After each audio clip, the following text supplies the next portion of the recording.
So another day, another champion. This time it is someone who's like a huge name in the world of carom. He's a 3-time world champion, 3-time national champion, 24 times state champion. He's a Chhatrapati Shivaji Maharaj awardee, and this year he has been nominated for the prestigious Arjuna Award, the Prashant More. So who was your first ever coach? My father is my coach. कौन सा ऐसा एक moment था जब आपको लगा कि नहीं अब मैं प्रोफेशनल खेल रहा हूँ या प्रोफेशनल प्लेयर हुआ? ये फीलिंग मुझे एज ऑफ 19 में आया था. So that time one incident happen there कि मैं एज ऑफ 9 में इंडियन टीम में सिलेक्ट हुआ था. तो आपको ये बिलीफ था कि आप नंबर 1 बन जाओगे एट सम पॉइंट? मेरे एज ऑफ 21 में मैं वर्ल्ड चैंपियन हुआ था 2016 में बर्मिंघम में. That was your first world champion? या फर्स्ट इंटरनेशनल इवेंट ऑल्सो. और मेरा पूरा journey first time world champion, फिर स्टेट चैंपियन, फिर नेशनल चैंपियन, ऐसा पूरा उल्टा जर्नी हुआ है. मैं वो टाइम पे स्कूल लाइफ में मुझे याद है कि मैं 5 to 6 आवर्स को मिनिमम खेलता था. मैंने डेडिकेटेडली कैरम पे इसी फोकस किया. कैरम के अलावा मैंने कभी कोई स्पोर्ट्स नहीं खेला. मतलब वो माइंड सेट ही था कि नंबर 1 को ही वैल्यू है. बनना है तो टॉप ही बनना है. क्योंकि मेरे फादर ने मुझे बहुत डेडिकेटेडली बोला था ये कुछ भी करो बट ऐसा करो कि आपसे बेहतर कोई नहीं करना चाहिए. मैंने ऐसे सोचा कि अब मेरा शायद कैरम का करियर यहाँ से डाउनफॉल स्टार्ट होगा. So another day, another champion, and this time it is someone who's like a huge name in the world of carom. People around carom, I don't need to introduce you to this personality, but people from outside carom who don't know about him, I would like to tell you he's a 3-time world champion, 3-time national champion, 24 times state champion. He's a Chhatrapati Shivaji Maharaj awardee, and this year he has been nominated for the prestigious Arjuna Award. So without further ado, I would like to introduce you to Mr. Prashant More, the Prashant More from for the entire carom community. I welcome you on this podcast, and on behalf of Siska, we are extremely proud to have you and to have this conversation. So Prashant sir, firstly it's an honor to sit in front of a world champion of a sport that has been so rooted in Indian culture. And बहुत लोग ये sport को India में follow करते हैं, and now internationally this sport is growing, but still lot of work needs to be done around the sport, and I think you are the flag bearer for all of this. You have taken the move towards taking this sport to another level along with other legends also of the sport. So I would like to know, sir, how did carom start for you? How did carom begin, and why do you think like now, like how big is carom for you? What does carom mean to you at this moment? Actually now first I introduce my name is Prashant Suryakant More, and I professionally carom player, because professionally, that's why I'm saying he, my father also international player. Okay. He is a sports recruited in income tax department. So मुझे carrom मेरे family से मिला है. Right. ये उन्होंने वही मेरे coach है. तो I started my carrom journey age of 9. So that time I participated in under 12, under 14 and under 18. So that time also one record ki when I play in under 12. So that time I won under 12, under 14 and under 18 and under 21. I lost in final. Wow. So you were under 8 at that point? Yeah, under 9. Under that time 9. My age is 9. Okay. So that time I won 12, 14, 18 and I lost in final in under 21. So that under 21 boy, that time he is a national champion. Wow. Do you remember the name? Yeah. He's a Mohammad Owais. Okay. Currently he's playing now. Wow. He's a great player. So you started at the age of 9. 9, yeah. And it started from your father, who was again a carom player? Yeah. Wow. And like at the age of 9 you started. So who was your first ever coach who taught you about the game and guided you through all of this? Yeah, my father is my coach. Wow. So he's a father. My father is a national player and he's a very good player. And literally I tell you ki just I copy paste my father game, but he's not do that much of hard work. Just I did. Wow. That's why I get the success. So basically you are saying you just followed your father's Yeah. footsteps and then you took it to another level with your practice and whatever dedication you have towards this game. Correct. Amazing, sir. So now currently you hold the title of a world champion. You represent India at all these competitions internationally. Uh, what do you think and what do you feel about carom as a game, like the game that is happening in our country and game that is so rooted in our culture? Everyone loves carom so much, but what do you think, how far can carom go, and according to you what can be done for it? Yeah, sure. Now at present, carom is getting a good glamour. So young people, I want to give message. You आप इसको as a मतलब as a इसको career देख सकते हैं. Right. You get lot of opportunities. Like example, I tell you, I get the opportunity age of 14 as a Bank of India as a scholarship player. That opportunity gives me Mr. Sanjay Nagaonkar. He is my means idol. He gave me a lot of supports in that time. Age of 14, he gave me opportunity that as a sports recruit, as a sports player, scholarship player in Bank of India. Wow. So and after that, age of 21, I get opportunity in ONGC as a Wow. scholarship. Then again Jain Irrigation, and age of 22, I get the job in Reserve Bank of India. So you were 22 and through carom Yeah, you were able to get a job in Reserve Bank of India as a player. as a player, sports recruited. So amazing. That's like so people who are young and just getting into carom, उनके लिए तो ये बहुत बड़ा booster है कि carrom Yes. से career तो है ही, स्पोर्ट तो है ही, बट तुम अपना लाइफ भी बना सकते हो. 100%. It's 100% possible. Yeah. स्पोर्ट्स और एजुकेशन, ये दोनों साथ होगा तो गेट 100% सक्सेस. Wow wow. तो आपको मतलब सिंस यू स्टार्टेड यंग, कौन सा ऐसा एक मोमेंट था जब आपको लगा कि नहीं अब मैं प्रोफेशनल खेल रहा हूँ, या मेरे को ये फील आ गया कि मैं एक प्रोफेशनल प्लेयर हूँ अब और अब मैं कुछ बड़ा कर सकता हूँ? ये कब फीलिंग आया आपको? ये फीलिंग मुझे एज ऑफ 19 में आया था, when I represent from Bank of India in Raipur. So that time one incident happen there कि मैं एज ऑफ 9 में इंडियन टीम में सिलेक्ट हुआ था. वाओ. नेशनल टीम में जो नेशनल रिप्रेजेंट किया था. तो वहाँ पर टॉप 6 में आने के बाद मैंने सिलेक्शन ट्रायल पार्टिसिपेट किया था, और वो सिलेक्शन ट्रायल खेलने के बाद वो सिलेक्शन ट्रायल में मैं नंबर 1 पे आया था वो सिलेक्शन ट्रायल में. तो सिलेक्शन ट्रायल में 1 पे आने के बाद मुझे पता चला कि एज ऑफ 19 में I have that much of potential कि मैं इंडिया रिप्रेजेंट कर सकता हूँ. राइट. तो वहाँ से वो जो कॉन्फिडेंस बूस्ट हुआ, फिर उसके बाद मैंने सोचा कि अब रुकना नहीं है, अब मेरा स्किल है, मेरे पास में जो पोटेंशियल है वो मैं कर सकता एज ऑफ 9 में. कि जो लोगों का ड्रीम होता है कि इंटरनेशनल इवेंट खेलना है, जस्ट मैं अंडर 18 ओवरेज हो के मैं सीनियर में पार्टिसिपेट कर सकता हूँ. तो मैं एज ए उसको बहुत प्रोफेशनली डे 1 से देख रहा था. बट एज ऑफ 19 में आई रियलाइज़ कि मैं कैरम के फील्ड में नंबर 1 बन सकता हूँ. मेरा वो ड्रीम था.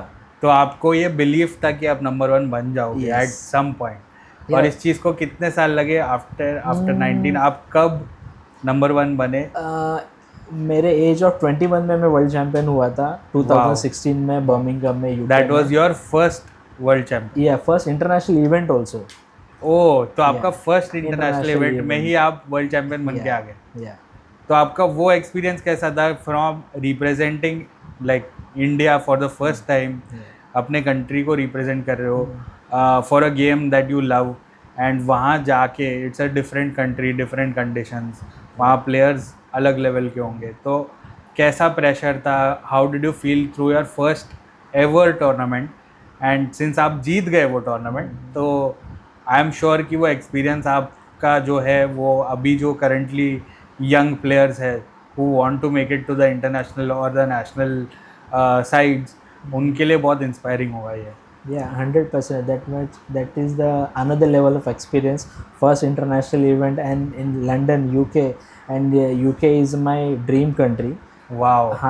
I have that proof also. I say some words in interview in 2008, हाँ. and that recorded in newspaper also. Wow. That Suhas Joshi, he took my interview. So that time he asked me, what is your dream country, or who is your favorite hero. That time मैंने वो बोला था कि मेरा dream country UK है, वो मुझे London bridge देखना है. हाँ. That was my dream. और वो था तो फर्स्ट टाइम लंदन जाना है, तो बहुत हार्डवर्क किया था एज अ प्रैक्टिस के हाँ. मोड में.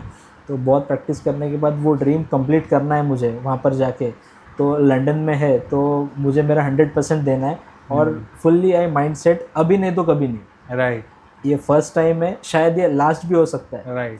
तो because I know competition level in India, so वो पूरा माइंडसेट था कि ये Right. लास्ट भी हो सकता है, तो हाँ. ये मौका छोड़ना नहीं है. वाह. मुझे मेरा 100% देना है. और वो टाइम पे इतना हार्डवर्क करके वो मेरे एज अ वर्ल्ड चैम्पियन होना, और लंदन घूमना, और वो ब्रिज देखना, ये तीनों ड्रीम्स मेरा एक ही साथ कंप्लीट हुआ था वो टाइम पे 2016 में. तो वो बहुत अनदर लेवल का एक्सपीरियंस था, और मैंने वो एक्सपीरियंस को बहुत एंजॉय किया था. बहुत से वहाँ पर मुझे कुछ चीज़ें फेस करनी पड़ी थी. जो क्लाइमेट था वहाँ का, लिटरली हम माइनस में थे वहाँ पर. तो वो एक मेरे पास में बहुत बड़ा मतलब ये था, टास्क था मेरे लिए कि वो कंडीशन में वहाँ पर कैसे खेलना है. तो वो एक था. और वहाँ का एक्सपीरियंस, फर्स्ट टाइम इंटरनेशनल खेल रहे, और वो प्रेशर था ही, बट एक अलग लेवल का कॉन्फिडेंस था मेरे पास में कि मैं बोर्ड के ऊपर कुछ भी कर सकता हूँ. मेरे पास स्ट्राइकर आने के बाद मैं बोर्ड के ऊपर कौन से भी कॉइन को कहाँ पर भी मूव कर सकता हूँ. मेरे पास सिर्फ स्ट्राइकर आना चाहिए, ऐसा ही कॉन्फिडेंस था. तो वो कॉन्फिडेंस लेके अब मैं यूके गया था. तो वो पहली बार है, और पहली बार को समझो आखिरी बार हुआ, तो मैं खेलूँगा भी उस तरीके से. राइट. तो ये आखिरी बार हो सकता है, तो वो लेवल का मुझे गेम भी खेलना है. तो वो हाँ. माइंडसेट था. तो और मेरा पूरा journey, first time world champion, फिर स्टेट चैम्पियन, फिर नेशनल चैम्पियन, ऐसा पूरा उल्टा जर्नी हुआ है. ओह, तो आप पहले स्टेट चैंपियन और नहीं था किसी के पहले आप पहले Directly world world champion champion. बने हो. Yes. वाओ. वर्ल्ड चैम्पियन, फिर नेशनल चैम्पियन, फिर स्टेट चैम्पियन, ऐसे. अच्छा, तो आप डिसेंडिंग ऑर्डर में आए हो, Yes, ascending descending order order में नहीं गए हो. हाँ, डिसेंडिंग ऑर्डर में पूरा है. तो ये तो- लोगों को पता होना चाहिए करके मैंने यहाँ पर हाँ, discuss तो किया. जस्ट एक फन फैक्ट कि बहुत लोगों से मैंने पूछा कि since I don't come from carrom, but अभी मैं पिछले 2-3 साल से स्पोर्ट को फॉलो कर रहा हूँ and the people around the sport. तो जब मैं कैरम प्लेयर्स से पूछता हूँ ना कि आपको प्रशांत मोरे सर के बारे में क्या लगता है, तो एक कॉमन आंसर है जो मैं आपको बताता हूँ, आपका रिएक्शन फिर उस पर लेंगे. कि सब लोग बोलते हैं कि कैरम का विराट कोहली कोई है तो वो प्रशांत मोरे सर है. But to a contrary to it, मतलब ये बात तो बहुत अच्छी है कि लोग एक लेजेंड के साथ आपको कंपेयर कर रहे हैं, बट मेरा ये भी है कि ही इज़ द प्रशांत मोरे. ठीक है, आप भी एक वर्ल्ड चैम्पियन हो, तो कैरम का प्रशांत मोरे भी तो बहुत इम्पोर्टेंट है. तो क्रिकेट का विराट कोहली तो है, उसके साथ कंपैरिजन तो कर लिया कि वो लेवल का लेजेंडरी है, बट डेफिनेटली आप भी चाहोगे कि कब कोई दूसरे स्पोर्ट में बोले कि अरे ये स्पोर्ट का प्रशांत मोरे है. आएगा वो टाइम भी ज़रूर आएगा. आई होप कि वो टाइम आएगा ज़रूर. क्योंकि 10 साल पहले का कैरम और अभी के कैरम में बहुत ह्यूज डिफरेंस है. Right. तो डेफिनेटली वो टाइम भी आएगा. ऐसा शायद मेरे होते हुए नहीं हो सकता, मतलब मेरे पीक फॉर्म में, बट जो नेक्स्ट जनरेशन है उनके टाइम पे ये टाइम आ सकता है. तो आपको क्या लगता है कि ये जो अभी नेक्स्ट जनरेशन पे आई गए, तो नेक्स्ट जनरेशन के जो प्लेयर्स हैं अभी के, जिनको हम जेन जी बोलते हैं, और वो ज़्यादा एक्सपोज्ड है सब चीज़ों से, डिस्ट्रैक्शंस बहुत है, for them to pursue a sport like carrom, आपको क्या लगता है उनको क्या करना चाहिए, क्या एडवाइस रहेगा आपके लिए, आपका टू से 12 ईयर ओल्ड, 13 ईयर ओल्ड और एन 18 ईयर ओल्ड जो कैरम में कुछ बड़ा करना चाहता है या कुछ अपना नाम बनाना चाहता है, या जैसे आपने बोला कि लाइफ बनाना चाहता है, उसके थ्रू जॉब्स मिले, लाइफ सेटल हो, तो एक प्लेयर का जर्नी कैसा होना चाहिए और अभी के बच्चों को क्या करना चाहिए? देखो एज अ ग्लैमर तो इसको देखना चाहिए, मतलब ग्लैमर है इसमें बहुत, तो एज अ करियर इसको देखना चाहिए कैरम को। राइट तो करियर एज अ देख रहे हो तो साथ में एजुकेशन और स्पोर्ट्स ये दोनों साथ में होगा। मतलब एज ऑफ 14 में जैसे मैंने बताया राइट कि मुझे अपॉर्चुनिटी मिली थी कुछ बैंकिंग सेक्टर से और ऑयल सेक्टर से, तो ये अपॉर्चुनिटी उनको मिलेगी जब वो परफॉर्म करेंगे।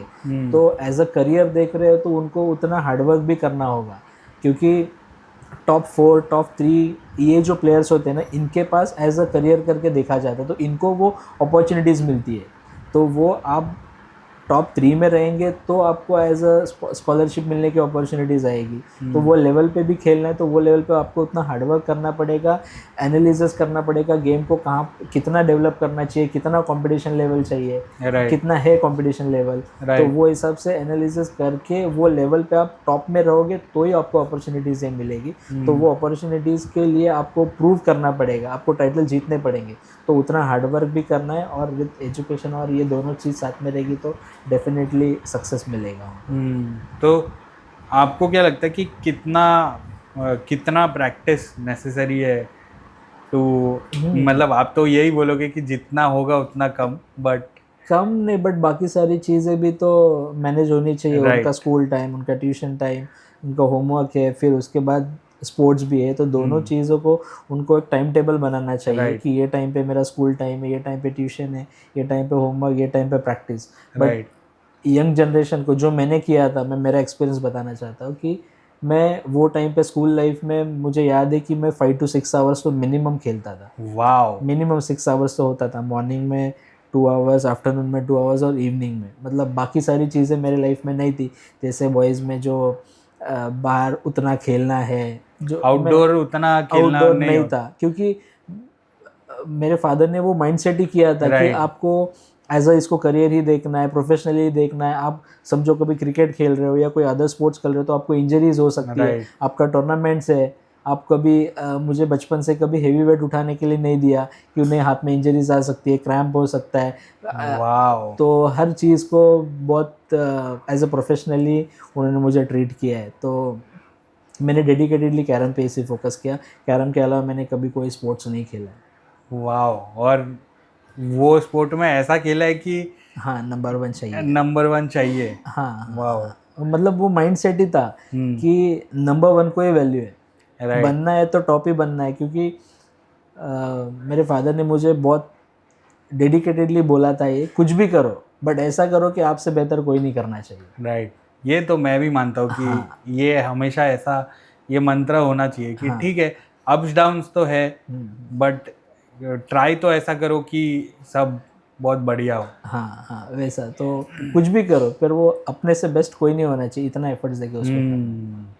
अभी कमिंग टू दैट, आपने इतना ज़्यादा एक्सपीरियंस गेन कर लिया टूवर्ड्स द गेम और इतने सारे ओपोनेंट्स के साथ खेले हो, इतने सारे लेजेंड्स के अगेंस्ट आप खेले हो, आपको क्या लगता है कि आपका अब तक का जितने भी अभी 3 वर्ल्ड टाइटल है आपके पास, तो आपको क्या लगता है अब तक का आपका सबसे टफेस्ट गेम क्या रहा है और आपको ऐसा लगा कि ये गेम में बहुत प्रेशर है? अभी जो करंट जो वर्ल्ड चैम्पियन हुआ in Maldives, so that was the मेरे लाइफ का सबसे अमेजिंग एक्सपीरियंस था। वाओ क्योंकि I remember that my last second last board, I think second last board में, सेकेंड लास्ट नहीं वो फुल गेम का था, वो सेकेंड लास्ट बोर्ड तक का ऐसा कंडीशन था कि कोई भी जीत सकता है। मेरा पॉइंट था 24। So this is the final match. Yeah, final match with Srinivas. He is also great player, right? He's a legend and वो आप पता ही होगा सभी Right. प्लेयर्स को कि बहुत अच्छा प्लेयर है वो। तो उनके साथ में 24 पॉइंट्स है, उनके 11 पॉइंट्स थे, बट फिर भी मुझे डर था कि ये प्लेयर कोई भी सिचुएशन में कुछ भी कर सकता है। राइट। और एग्जैक्टली वही हुआ सेकेंड लास्ट बोर्ड में वाइट स्लैम। वो उनका 7 पॉइंट्स था, मेरा 24 है, उनका 7 पॉइंट पे 7-24 में भी मुझे डर है कि मैं ये गेम हार सकता हूँ। और वो हुआ मतलब और वो ऐसे हुआ कि सेकेंड लास्ट बोर्ड में वाइट स्लैम होने के बाद उनका स्कोर हुआ 18। वाओ 18-24। अब मुझे पता चला कि ये सेकेंड लास्ट बोर्ड है, सेकेंड लास्ट बोर्ड में ये बोर्ड में नहीं जीतूंगा क्योंकि जो मेरा ब्रेक था, मैं ब्रेक करने जा रहा था। मेरे ब्रेक में मैंने बोर्ड नहीं जीता तो मैं मैच हार गया। ये माइंडसेट, फुल माइंडसेट था कि जो भी करना है यही ब्रेक में करना है, ये आपका आखिरी ब्रेक है वर्ल्ड कप का, आपने ये जीता तो जीत गए, अदरवाइज यू लूज। तो ये माइंडसेट करके मैंने बहुत अपॉर्चुनिटीज़ ऐसे आई कि मैं उसको हिट कर सकता हूँ, बट मेरे माइंड में था कि ये लास्ट बोर्ड है, तो उसको जितना हो सके उतना मैं बोर्ड जीतने की कोशिश कर रहा था। स्ट्रेटेजी, टेक्निक, जो भी मुझे कैरम इतने सालों में मैंने सीखा था वो आने वाले 2-5 मिनट में मुझे खेलना था। तो वही मैंने सेम थिंग्स वहाँ पे किया कि बस मैं वो अपॉर्चुनिटी देख रहा था कि कब मुझे मौका मिले और वो मैं वो मैं अटेम्प्ट करूँ और जीतूँ। तो ऐसे करते काफ़ी टाइम 5-6 बार मैंने डिफेंस किया। मैंने कुछ स्ट्रैटेजी भी यूज़ किया कि जो एक एवरेज प्लेयर को, वो शायद मैं सोचता हूँ कि माइंड में भी ना है कि ऐसे ही कंडीशन था कि मुझे 2 कॉइन पॉकेट करना है, बट वो 2 कॉइन पॉकेट नहीं करना है, मुझे पता है कि वो 2 कॉइन में से एक भी मिस हुआ तो मैं गेम हारूंगा। तो मैंने वो एक स्ट्रोक में दोनों कॉइन को जस्ट इजी करके रखा और वो अपॉर्चुनिटी का वेट कर रहा था कब मुझे वो मिले और मैं उसको हिट करके वर्ल्ड चैम्पियन बनूँ। और एक और मैंने चीज़ वहाँ पर डिसाइड की कि इफ़ आई वर्ल्ड चैम्पियन तो मैं कुछ ऐसे रिएक्शन करूँ कि मेरे लाइफ टाइम वो अचीवमेंट में रहे। मैंने इसके पहले जो जीता था कभी कुछ अचीव नहीं किया था। तो जब वो जीतने के बाद मैं दोनों हैंड को ऐसे लिफ्ट करके मैं ऊपर करके ऐसे बताऊँ कि यस वर्ल्ड चैम्पियन, ऐसे। तो वो मैंने सोच के मैं वो फाइनल्स खेला है। वो दिस इज लाइक दैट, वो जब रोहित शर्मा कप लेने गए तो वो एक मूव करके गए थे, याद है? देखा है अपने T20 वर्ल्ड कप में वो मूव करके गए थे, तो वैसा सेलिब्रेशन मूव। और कैरम में तो मैंने बहुत कम ही लोगों को देखा है जो फुल्ली एक्सप्रेस करके सेलिब्रेट करते हैं एक गेम, क्योंकि वो स्पोर्ट ही वैसा है क्योंकि उसमें अपने इमोशंस को थोड़ा सा रख के ही करना पड़ता है। तो वैसे वाला था, बट मैंने वो डिसाइड किया था कि ऐसे करूँगा मैं जीता तो, क्योंकि बैक माइंड में हमारे होना चाहिए कि मैं जीत रहा हूँ, उसको इमेजिन करना चाहिए कि मैं जीता हूँ, मैं लास्ट कॉइन मार रहा हूँ, मैंने ब्रेक किया, मेरा इतना स्कोर हुआ। तो मैं बोलूँगा कि 50% वैसे हुआ है। मैं इमेजिन कर रहा था कि मेरा 24 पॉइंट्स है, मैं लास्ट ब्रेक मार रहा हूँ, तो 24 पॉइंट्स बना, बट लास्ट ब्रेक नहीं था, सेकेंड लास्ट था। तो ऐसे मैंने पहले विजुअलाइज किया था कि मैं खेल रहा हूँ, मेरा क्वीन पॉकेट हो रहा है, मुझे 10 पॉइंट्स का ब्रेक मिल रहा है, मैं क्वीन डाल रहा हूँ, कवर पॉकेट कर रहा हूँ, ओपोनेंट श्रीनिवास बैठा है, रेफरी को पूछ रहा हूँ ब्रेक। तो मैंने पहले सब इमेजिन किया था। ये आई थिंक ये एक प्रॉपर चैंपियंस माइंडसेट है, जहाँ आप ऑलरेडी दिमाग में जीत गए हो एंड जस्ट उसको एग्जीक्यूट करना है। And I think that is what defines Prashant More the champion as a player also and a personality also. तो ये तो आपका professional career, being a world champion जो भी है, what do you think about carrom as a game India में, locally बोलो या नेशनली बोलो या घर घर में बोलो, how can this sport become more bigger and again become a house hold sport, जो पहले हुआ करता था? मतलब पहले लोग बोर्ड निकालते थे, पूरा फैमिली साथ में बैठता था, भले प्रोफेशनली नहीं, but it was a place जहाँ पे सब लोग अपना अपना फोन तो तब होता नहीं था, तो यही था कि फैमिली अपना टाइम स्पेंड करेगा खेलते हुए। तो अभी क्या लगता है, कैसे वो कमबैक हो सकता है, कैसे कैरम वापस आ सकता है?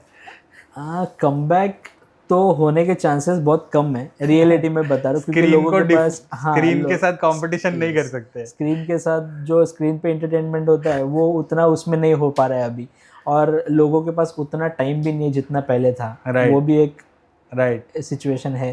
तो वो भी एक रीज़न है, और ऐसे नहीं, और मतलब कुछ परसेंटेज में कम हुआ है। आज भी लोग उतना ही कैरम का सेलिंग हो रहा है, उनके ऊपर से पता चलता है कि लोग जो प्रोफेशनली प्लेयर्स नहीं है वो भी कैरम बाई कर रहे हैं, तो उनके घर में आज भी वो खेलते हैं, बट वो उसका परसेंटेज कुछ कम हुआ है। डेफिनेटली यंगर जनरेशन बिल्कुल भी नहीं खेल रही है। तो एज अ मतलब इसमें मैं सारे कैरम प्लेयर्स को और जो कॉमन पीपल है उनको भी कहना चाहता हूँ कि कैरम के बहुत से बेनिफिट्स है। कैरम खेलने के आपका इसमें कंसंट्रेशन लेवल बढ़ता है, फिर उसके बाद में आपका डिसीजन मेकिंग पावर बढ़ता है, आईक्यू लेवल उसमें बढ़ता है आपका, क्योंकि आपको जब 18 कॉइन्स के साथ आपको फिनिश करना है, 18 कॉइन्स साथ में है, आपके 9 कॉइन्स आपको पॉकेट करना है, तो 9 कॉइन्स के साथ आपको फर्स्ट कौन सा मारना है, सेकंड कौन सा मारना है, क्वीन कब डालना है, क्वीन के लिए कवर सेव रखना है। तो लाइफ में भी सेम वही चीज़ है आपको लाइफ को पूरा राइट जीना है तो आपको पहले एजुकेशन इम्पोर्टेंट है, फिर उसके बाद जॉब कौन सा लेना है, उसके बाद में फिर मैरिज रिलेटेड है, राइट आगे के लाइफ कभी बच्चे होने चाहिए, तो वो सब पूरा यही करना है कि सेम थिंग है, फिनिश करना है आपको, तो ये सब चीज़ें स्टेप्स है, उसके ऑर्डर के हिसाब से ही चलनी चाहिए। राइट आप गलत बीच में खेलोगे तो आपका आगे का सब चीज़ें खराब हो सकती है। तो सेम चीज़ है कैरम में, आपका IQ level, decision making power, ये कॉइन डालना है, वो कॉइन, ये सब आपको बहुत बेनिफिट देगा लाइफ में। राइट कमिंग टू दैट, आपने इतना सारा एक्सपीरियंस गेन किया, इतने गेम्स खेले, कभी फेलियर आपको बॉदर किया है, या फेलियर बार बार फेलियर हुआ है, या आप नहीं जीत रहे हो, या जो आपने सोचा वो नहीं हो पाया, तो how do you as a champion, as a player, as a person, जो ये इतना पेशेंस रिलेटेड स्पोर्ट है, इसमें आप डील कैसे करते हो फेलियर से, या फिर डाउनफॉल से कैसे डील करते हो, and how do you rise about it? हाँ, ये same cheese, the same things happen in last year in 2024 in Gwalior. So that time national championship. So I lost with Abhijit Tirpankar in pre-quarter. Amazing player Yeah, again. yeah, he's a good player. So that time I lost with him. That time I'm in, I think, not even in 34. So I'm out of the Indian team. Okay, तो वो मैंने ऐसे सोचा कि अब मेरा शायद carrom का करियर यहाँ से डाउनफॉल स्टार्ट होगा। जस्ट आई थिंक सम, हाँ, मतलब उस स्लाइटेस्ट ऑफ द डाउट तो डेफिनेटली आया होगा। आया, हाँ। सो आई सेड कि यार नहीं, ऐसे करके तो नहीं चलेगा। Now again I want to prove my potential, my skill means, और मैं जीत सकता हूँ। So again I start my hard work. मैंने खुद को प्रिपेयर किया मेंटली और फिजिकली भी, कि मुझे I have to now prove कि अभी टाइम है करके, अभी ख़त्म हुआ नहीं है एज अ कैरम का career. So I started my hard work and again I prove in this year as a district champion, national champion, state champion and again world champion. तो फिर से वो कमबैक ऐसे वाला था मेरा।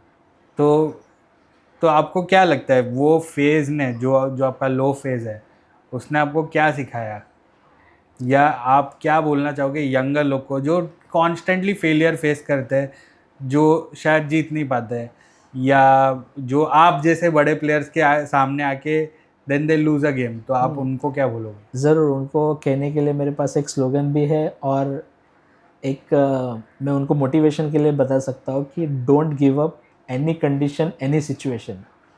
ओके, और मेहनत इतनी खामोशी से करो कि कामयाबी शोर मचा दे। वाह, आई थिंक यही मोटो लेके अगर यही चीज़ लोग ध्यान में रखेंगे तो डेफिनेटली बहुत कुछ कर सकते हैं। अब मोर सीरियस से थोड़ा हटके, कैरम खेलते वक्त या थ्रू आउट योर करियर, ये वो ऐसा कोई फ़नी इंस्टेंस हुआ है जहाँ आप कोई गेम खेल रहे हो और कुछ तो ऐसा हुआ है जो आपको बहुत फ़नी लगा है, या बहुत हंसने को आया कि अरे ये ऐसा कैसे हो सकता है, या ये क्या हुआ, मतलब वेदर इट्स द गेम या ऑडियंस से हो रहा है, या क्या ऐसा कुछ इंस्टेंस आपको याद है? हाँ, एक इंसिडेंट हुआ था कि हम दोनों भी, हमारा ब्लैक कॉइन है, वाइट कॉइन है, भूल गए थे।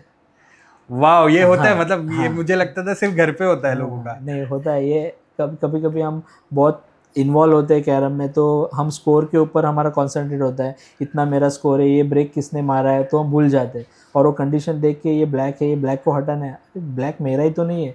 तो कन्फ्यूजन में मैंने ब्लैक के जगह पे वाइट कॉइन पॉकेट कर रहा था, तो और वो भी कंफ्यूज हो गया, अरे इनका वाइट है, अभी प्रशांत मौर्य से तो ये मिस्टेक हो नहीं सकती है। तो वो कंफ्यूज हो कि उसने भी अपना ऑपोजिट कॉइन पॉकेट करना डाल दिया था। तो ऐसे हुआ था एक इंसिडेंट। फिर वो एंड में ऐसे डिसाइड होता है कि आपने कंटिन्यूसली आपका 3 कॉइन पॉकेट करते हो, तो वो जो ब्रेक है या फिर वो जो ब्लैक मैंने पॉकेट किया था, ब्लैक था मेरा, मैंने वाइट पॉकेट किया था, तो वो वाइट मेरा हो गया 3 कॉइन कंटिन्यूसली पॉकेट करने के बाद। ये रूल है। तो ऐसे होने के बाद वो चेंज हुआ था कलर। तो एक ऐसा फनीस्ट था सिचुएशन एक बार। बहुत क्रेजी, मतलब मुझे तो लगा ये सिर्फ घर पे हो सकता है जब हम लोग खेलते हैं और ऐसा भूल जाते हैं किसका कॉइन क्या है, but then on that level बहुत सही। कंटिन्यूइंग आवर कॉन्वर्जेशन सर, आपको क्या लगता है कि जो नॉर्मल लोग हैं जो कैरम फॉलो नहीं करते या इस गेम के बारे में ज़्यादा जानते नहीं है, आप उनको क्या बोलना चाहोगे और उनको क्या पता होना चाहिए कैरम के बारे में, दैट यू फील कि being a carrom world champion and being at the top of this game, आपको क्या लगता है कि बेस लेवल पे क्या चीज़ें होनी चाहिए जिससे कैरम और प्रमोट हो और लोगों को कैरम के बारे में पता चले? जो यंगर जनरेशन है, स्कूल वाले या स्कूल के बच्चे, अभी स्कूल के बच्चों को तो, ये जनरेशन के स्कूल के बच्चों को अगर आप पूछोगे कि कैरम क्या होता है तो वो हार्डली कुछ बता पाएंगे। तो आपको क्या लगता है क्या स्टेप्स होना चाहिए ताकि carrom as a game promote हो and then they should know the players who are playing this game and everything? Carrom को लेके तो बेसिक लेवल से स्टार्ट होना चाहिए कि हाँ। जो घर में कैरम, जो जैसे आपने बताया था कि पुराने लोग खेलते थे राइट ज़्यादा तक के, राइट तो अभी यंग जनरेशन में एक तो इसको उतना ग्लैमर चाहिए उतना नहीं है करके लोगों तक का इसका पहुंच नहीं पाया उतना राइट कि एज ए इसको करियर बहुत कम लोग देखते थे, बट एक्चुअल में एज ए करियर देखना चाहिए इसको, इतना ग्लैमर मिला है, बट वो लोगों तक का अभी तक का लोग उसको नहीं रिकग्नाइज कर रहे कि वो लेवल पे नहीं है अभी तक का, उसमें उतना पैसा नहीं होने की वजह से बराबर। अपने पेरेंट्स उसको उतना मोटिवेट नहीं कर रहे कि एज आप इसको करियर देखो, बट इसको एक्चुअली देखना चाहिए। आज भी ये चीज़ें हिडन है तो इसको एज अ करियर देखना तो चाहिए, बट मुझे ऐसा लगता है कि ग्राउंड लेवल पे मतलब स्कूल्स में कैरम ये स्पोर्ट्स को एक्टिव करना चाहिए। फिर उसके बाद में स्कूल लेवल के बाद में अभी लोगों को ये भी नहीं पता है कि आप स्कूल लेवल पे खेलने के बाद आप डीओसी लेवल पे खेल सकते हो। डीओसी लेवल पे खेलने के बाद आपको गवर्नमेंट से इसके कुछ मार्क्स मिलते हैं ओ 10th स्टैंडर्ड के लिए भी। तो कैरम में भी मार्क्स है, ऐसा नहीं कि सिर्फ फुटबॉल क्रिकेट फुटबॉल और क्रिकेट में नहीं, कैरम में भी उनको मार्क्स मिलेंगे जो उसके परसेंटेज को इंक्रीज करेंगे। वो स्कूल्स लाइफ में पता है और सबको पेरेंट्स को पता होना चाहिए कि आप डीएसओ लेवल पे खेलोगे तो आपको ये मार्क्स मिलेंगे, तो वहाँ से स्टार्ट होगा। फिर डिस्ट्रिक्ट लेवल पे खेलने के बाद आप डिस्ट्रिक्ट पार्टिसिपेट कर रहे हो मुंबई के लिए या जो भी आप डिस्ट्रिक्ट से है, वो खेलने के बाद आपको स्टेट लेवल में पार्टिसिपेट करने मिलेगा। स्टेट लेवल पे खेलने के बाद में आप नेशनल लेवल पे जाओगे। नेशनल लेवल पे जाने के बाद आप जब 10th स्टैंडर्ड से कॉलेज के लिए जाओगे तो कॉलेज लाइफ में आपको एज आपका सर्टिफिकेट आप सबमिट करते हो तो आपको स्पोर्ट्स के बिहाफ पे आपको डायरेक्टली एडमिशन मिलेगा। आपको वहाँ पर फिर 90% है तो ही आपको एडमिशन मिलेगा। ऐसे तो ये स्पोर्ट्स होगा तो उसको एज आपको कॉलेज में एडमिशन के लिए भी उसका बेनिफिट मिलेगा। कॉलेज में एडमिशन लेने के बाद आप कॉलेज के लिए पार्टिसिपेट कर रहे हो तो आपको उसमें भी मार्क्स मिलेंगे। 12th स्टैंडर्ड में लास्ट ईयर में मार्क्स मिलेंगे। तो ये बहुत सी चीज़ें बेनिफिट है, लोगों को नहीं पता है तो ये लोगों को पता होना चाहिए, और ये इसीलिए मैं आपको इन्फॉर्मेटिव वीडियो मतलब इन्फॉर्मेशन दे रहा हूँ। नहीं, डेफिनेटली मतलब मुझे भी लगता है कि ग्रास रूट लेवल पे जहाँ स्कूल्स है, कॉलेज है, इंस्टीट्यूशंस है, जहाँ पे समझो किसी का स्पोर्ट्स क्लब है, कॉलेजेस में भी स्पोर्ट्स क्लब होता है, वहाँ पे बहुत रेयरली कैरम को ऐसा इतना इम्पोर्टेंस मिलता है। बट वहाँ पे भी अगर इम्पोर्टेंस दिया जाए, और कैरम को आई थिंक बहुत रॉन्गली भी लिया जाता है क्योंकि the history of the game has been such कि लोग उसको गैम्बलिंग और इसके साथ भी एसोसिएट करते हैं कि ऐसे लोग ही खेलते हैं। बट पीपल लाइक यू जो प्रोफेशनली बेस्ट कर चुके हैं, उसके कैरम के बेसिस पे आज आपके पास एक जॉब है, एक स्टेबल इनकम है, आपके पास वो रिकग्निशन है, प्लस रिस्पेक्ट है गेम खेलने का। आई थिंक वो भी काफ़ी हद तक अचीव हो सकता है। And I think more than बच्चे, पेरेंट्स को ये समझना चाहिए कि कैरम लेजिट एक स्पोर्ट है और स्पोर्ट जैसा ट्रीट होना चाहिए, क्योंकि आई थिंक इसके साथ उनका हैंड आई कोऑर्डिनेशन बेटर होता है और कंसंट्रेशन, जैसे आपने बोला, कंसंट्रेशन बढ़ता है। एंड सिंस मैं कैरम नहीं खेलता, बट जस्ट स्पोर्ट को देख के मैंने इतना कुछ सीखा है कि ये लेवल का पेशेंस, ये लेवल पे प्रेशर कैसे हैंडल करते हैं। ढेर सारा मतलब 100-150 लोग देख रहे तुमको एक साथ और तुम्हें वो एक शॉट खेलना है, एंड उस टाइम पे प्रेशर एब्जॉर्ब करके खेलना, आई थिंक वो बहुत कमेंडेबल जॉब है। एज कैरम प्लेयर्स आप लोग बहुत बढ़िया उस चीज़ को कंट्रोल करते हो और अपने आप पे कंट्रोल रखते हो ताकि कुछ भी हो जाए प्रेशर पे ना आ पाओ। एंड आई थिंक स्पेशली आपके तो चेहरे पे दिखता ही नहीं है कि कई बार मैंने आपके गेम्स देखे और शॉट नहीं गया है। तो कई बार ऐसा हुआ है कि आपके गेम्स देखे और प्रेशर आया है, बट देन मैंने देखा है कि आपके फेस पे वो दिखता नहीं है, और मैं वंडर करता यार ये फ्रस्ट्रेट क्यों नहीं हो रहे, मतलब इनको गुस्सा क्यों नहीं आ रहा है कि नहीं गया. But I think that's the beauty of carrom and carrom players. And on that note I really appreciate कि आप आए और हमारे साथ इतना सब कुछ शेयर किया.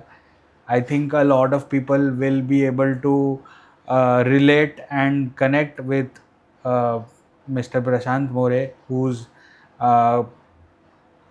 at the top of his game right now और बहुत बढ़िया खेल रहे हैं स्पोर्ट को. एंड आई थिंक बहुत सारे लोग को एक साथ गाइड भी कर रहे हैं कि उनके साथ कैसे आगे बढ़ा जाए, कैसे इंटरनेशनल लेवल पे प्लेयर्स अच्छा परफॉर्म कर पाए. तो on that note thank you so much sir हमारे साथ बात करने के लिए एंड इतना सारा इन्फॉर्मेशन शेयर करने के लिए.